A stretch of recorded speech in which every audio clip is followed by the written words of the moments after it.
Hi, my name is Taylor Shin, and for my entrepreneur interview, I chose to interview Larry Taylor.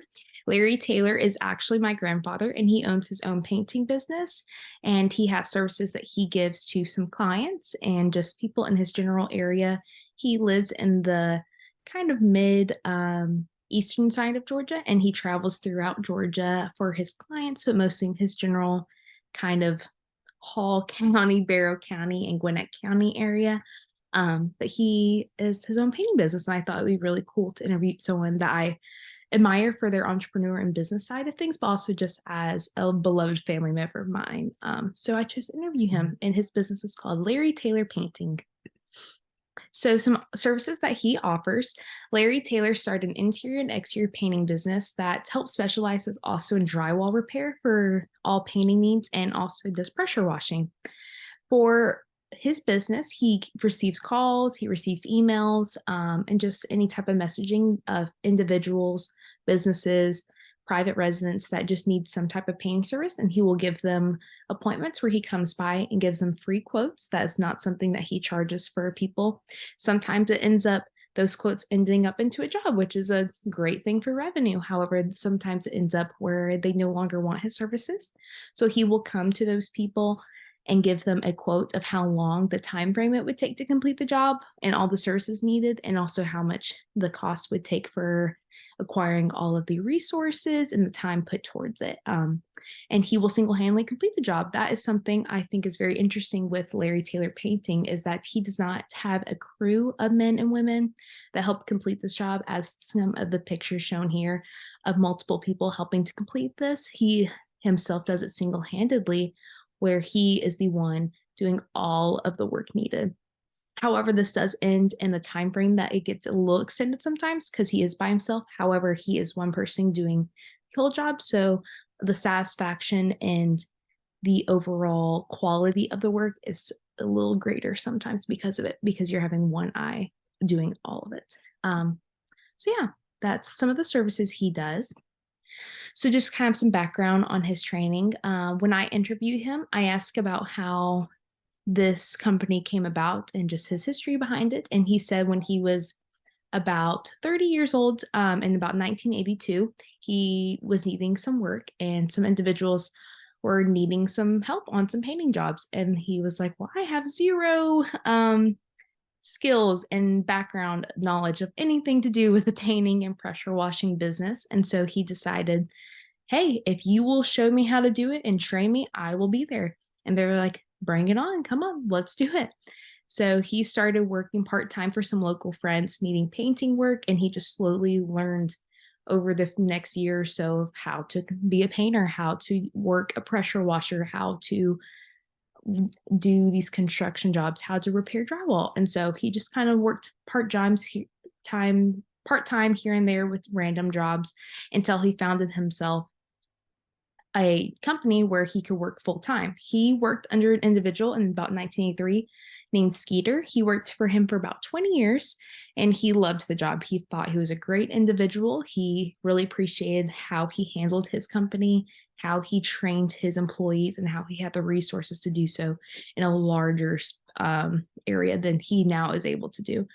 After about 20 years, he was unfortunately let go due to just the economy rising and just economic reasons. And so he found himself saying, I don't ever want to work for anyone else but Skeeter. This was a great employee, I felt like, to work alongside and just a boss to learn from and kind of just teach him the ropes of everything. So he was like, I'm going to invest in the materials, the equipment needed to launch my own painting company. And this was about in 2010. At this point in my life, I was about 9. And so I remember actually him going through the steps of buying a van, buying a pressure washer, and having those first initial costs of starting your own business was quite heavy on his family. But now looking back at it today, it was a good investment, now to where he is now. So the next 10 years, he started his own business. He started going privately to individuals saying, I'm Larry Taylor, like can do this job. Here's my experience. Here's how much it would cost. I'm ready. And it was going pretty steady. His profits were beginning to rise until about 2020 hit, when the pandemic hit. There was a very drastic decrease in his revenue due to the pandemic. People were not wanting other people into their house. There was a virus going around, and so no one wanted to come in and hire a painter to paint their walls when they could get sick. They didn't want that. So Larry had to kind of allocate, how do I now do my job without being a risk for COVID spreading? And so he then took on more exterior jobs outside the house where he could say, hey, I'm not going to even come in. I can do your pressure washing. I can paint the outside of your house. We can just talk on the phone. And that was some of the ways he was able to continue to have a profit and revenue while during the pandemic. So now to fast forward to about 2023, Larry is about 65 years old. This is my grandfather, and he is still single-handedly running this company and this painting business, and he's hoping to retire in the next few years. So when I asked him what his hopes were for growth in the next 5 years, he honestly was like, I don't want to grow anymore. I feel like I'm at a great spot where I'm earning great steady revenue. I have my customers who come back to me and my clients, and I don't want to grow more of that because I'm hoping to slowly decrease my hours at my job. But he hopes to one day pass this company on to his son or grandson or whoever is down the line. So that's just kind of some background on his education and training to get to this point in the company. When I asked him what advice he would give to any future entrepreneurs, he said, whatever you decide to do, and even if you want to do it, you need to go 110% into it. You need to go harder at it and go further than all the other competitors.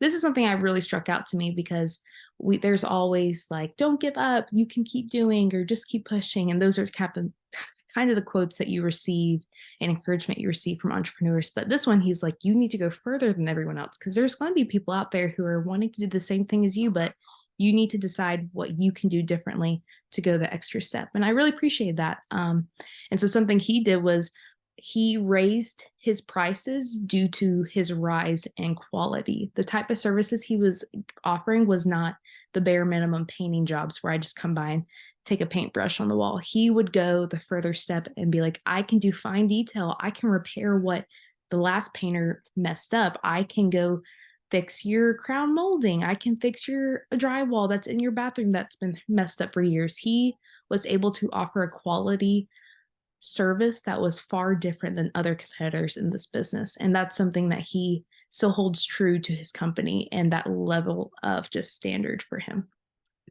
So some company setbacks he did face was just satisfy customers. There was a lot of times other people would go to jobs and companies and complete a job, and then he would come in later and the client was like, this looks horrible. Like, can you fix it? And so that was kind of like trying to combat that already dissatisfaction of previous painters, as well as just when people receive a job, they later realize, I don't like the way that looks, or I would rather have this color, or just the little things of costs always are a huge setback in companies. And that's something everyone has to face at some point, as well as just how skilled tradesmen are these days. There's no certification required to be a painter, unlike an electrician or even a plumber. There is certification needed for that and classes needed. However, for painters, there are none. Therefore, you have a lot of people in the business world where they're just an average standard, where they are doing the bare minimum, however, still getting paid to complete a skill and a task that is higher than just the everyday individuals.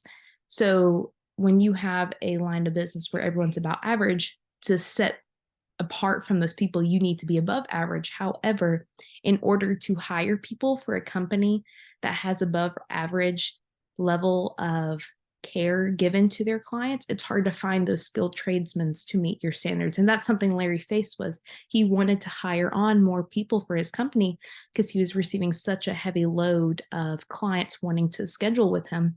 However, there was no one that could meet his standards, and he wasn't able to make the time to train anyone. There were times he would hire part-time like family members to help him out, or just friends like, hey, can you help me out with this big job?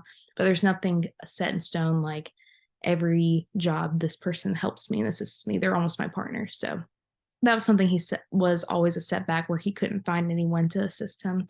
As well as just his age, Larry's been doing this for about 40 years.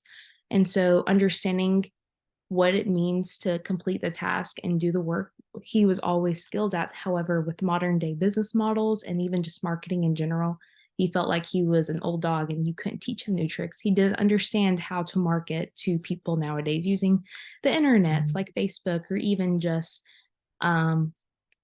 today's social media, Instagram, LinkedIn. Like, there was nothing he felt like he could understand in a modern day perspective, like digital marketing, to present himself well. He lacked the knowledge to do so. However, he does take advantage of marketing strategies such as word of the mouth, and also just postcards and business cards, face like printed flyers. So that's something he does still do today.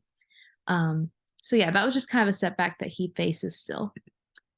For a marketing strategy, like I previously said, his main strategy of doing this is just business cards and word of mouth. I actually personally helped his system in making business cards. He would then place in other businesses and also other restaurants, grocery stores that he would place for people to pick up, and hopefully people would grab the card, call him, and he would get a job. His main source of income of marketing and clients is through the word of mouth. He receives a lot of calls of other satisfied customers calling other individuals and giving him his number to use for businesses.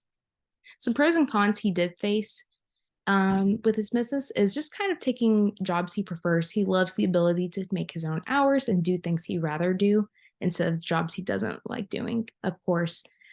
And then some cons he faces was just the repetitive line of work. It is a very physically demanding job that is almost the same every day. And so that can be very hard on the body and just mind, as well as just maintaining a busy season of painting. He noticed that the winter months are a lot slower and spring seasons are a lot faster, and have a lot more people wanting to get work done because it's hot outside and they realize, I want to paint the outside of my house. And during winter, it's the holiday season. No one wants people coming into their house during the holidays. And so for the rise and drop of work, he has to manage his resources well to know, I will be receiving less income this time of year and more income this time of year. And that's something he always has to remind himself to kind of burrow his resources to make up for those high and low months of the year. And so, yeah, that was my interview for Larry Taylor Painting, and I hope you enjoy.